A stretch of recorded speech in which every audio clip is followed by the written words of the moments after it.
एक बार हस्तिनापुर नरेश दुष्यंत आखेट खेलने वन में गए। जिस वन में वे शिकार के लिए गए थे उसी वन में कर्ण ऋषि का आश्रम था।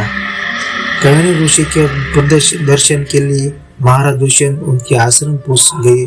पुकार लगाने पर एक अति भाग्यमय कन्या ने आश्रम से निकलकर कहा, हे राजन, महर्षि तो तीर्थ यात्रा पर गए हैं, किंतु आपका इस आश्रम में स्वागत है। उन कन्या को देखकर महाराज दुष्यंत ने पूछा, बालिके, आप कौन है? बालिका ने कहा, मेरा नाम शकुंतला है और मैं कर्ण ऋषि की पुत्री हूँ। उस कन्या की बात सुनकर महाराज दुष्यंत आश्चर्यचकित होकर बोले, महर्षि तो आजन्म ब्रह्मचारी है, फिर आप उसकी पुत्री कैसे हुई? उनके इस प्रश्न के उत्तर में शकुंतला ने कहा, वास्तव में मेरे माता पिता मेनका और विश्वामित्र है। मेरी माता मेरे जन्म होते ही मुझे वन में छोड़ दिया था, जहाँ पर शकुंतला नामक पक्षी मेरी रक्षा की, इसीलिए मेरा नाम शकुंतला पड़ा। उसके बाद कर्ण ऋषि की दृष्टि मुझ पर पड़ी और वे मुझे अपने आश्रम में ले आए। उन्होंने ही मेरा भरण पोषण किया। जन्म देने वाला, पोषण करने वाला तथा अन्न देने वाला, ये तीनों ही पिता कहे जाते हैं। इस प्रकार कर्ण ऋषि मेरे पिता हुए। शकुंतला के वचनों को सुनकर महाराज दुष्यंत ने कहा, शकुंतला ने, तुम क्षत्रिय कन्या हो। तुम्हारे सौंदर्य को देखकर मैं अपना हृदय तुम्हें अर्पित कर चुका हूँ। यदि तुम्हें किसी प्रकार की आपत्ति न हो तो मैं तुमसे विवाह करना चाहता हूँ। शकुंतला भी महाराज दुष्यंत पर मोहित हो चुकी थी। अंत समय अपनी स्वीकृति प्रदान कर दी। दोनों ये गंधर्व विवाह कर लिया। उस काल महाराज दुष्यंत ने शकुंतला के साथ विहार करते हुए वन में ही व्यतीत किया। फिर एक दिन शकुंतला ने बोले, प्रियतमे, मुझे अब अपना राजकार्य देखने के लिए हस्तिनापुर प्रस्थान करना होगा। महर्षि कर्ण के तीर्थ यात्रा से लौट आने पर मैं तुम्हें यहाँ से विदा कराकर अपने राजभवन में ले जाऊंगा। इतना कहकर महाराज ने शकुंतला को अपने प्रेम के प्रतीक के रूप में अपनी स्वर्ण मुद्रिका दी और हस्तिनापुर चले गए। एक दिन उसके आश्रम में दुर्वासा ऋषि पधारे। महाराज दुष्यंत के विरह में लीन होने के कारण शकुंतला को उनके आगमन का ज्ञान भी नहीं हुआ और उसके दुर्वासा ऋषि का यथोचित स्वागत का सत्कार नहीं किया। दुर्वासा ऋषि ने इसे अपना अपमान समझकर और क्रोध होकर बोले, बल्कि मैं तुम्हें शाप देता हूँ कि जिस किसी के ध्यान में लीन होकर तूने मेरा निरादर किया है वह तुझे भूल जाएगा। दुर्वासा ऋषि के शाप को सुनकर शकुंतला का ध्यान टूटा और वह उसके चरणों में गिरकर क्षमा प्रार्थना करने लगी। शकुंतला के क्षमा प्रार्थना से द्रवित होकर दुर्वासा ऋषि ने कहा, अच्छा, यदि तेरे पास उसका कोई प्रेम चिन्ह होगा तो चिन्ह को देखकर उसे तेरी स्मृति हो जाएगी। महाराज दुष्यंत के सहवास से शकुंतला गर्भवती हो गई थी।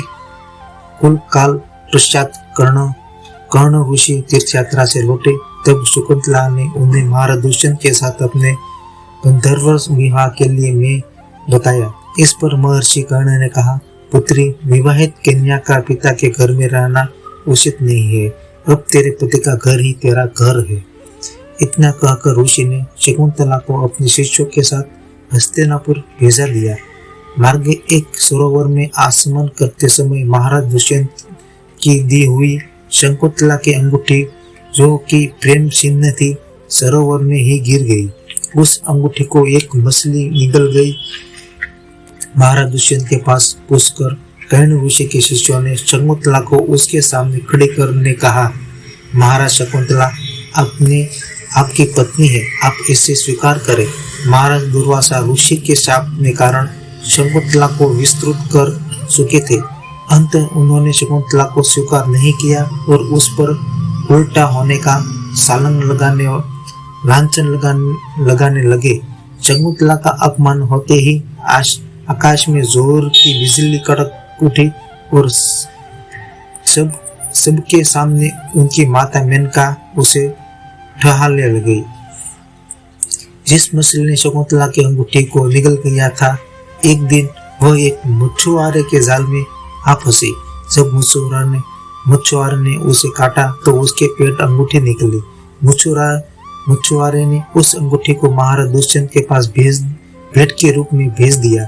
अंगूठी को देखते ही महाराज को शकुंतला का स्मरण हो गया और वे अपने कृत्यों पर पश्चाताप करने लगे। महाराज ने शकुंतला का बहुत ढूंढवाया किंतु उसका पता नहीं चला।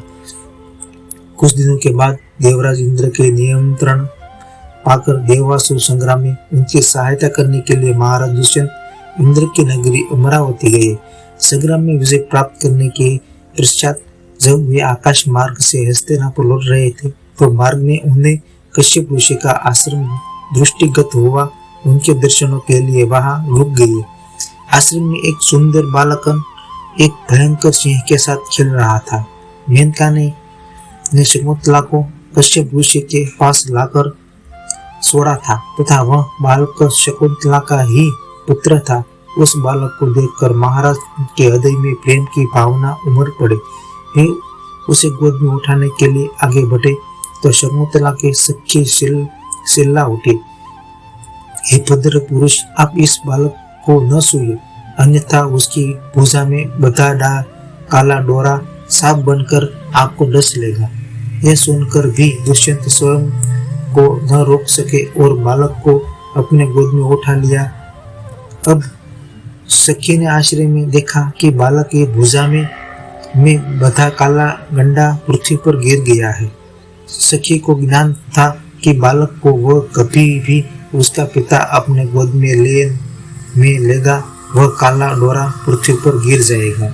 सखी ने प्रसन्न होकर समस्त वृत्तांत शकुंतला को सुनाया। शकुंतला का महाराज दुष्यंत के पास आई। महाराज ने शकुंतला को पहचान लिया। उन्होंने अपने कृत्य के लिए शकुंतला से क्षमा प्रार्थना किया और कश्यप ऋषि की आज्ञा लेकर उसे अपने पुत्र सहित अपने साथ हस्तिनापुर ले आए। महाराज दुष्यंत और शकुंतला के उस पुत्र का नाम भरत था। बाद में वे भरत महाराज प्रतापी सम्राट बने और उनके नाम पर हमारा देश का नाम भारतवर्ष हुआ। धन्यवाद।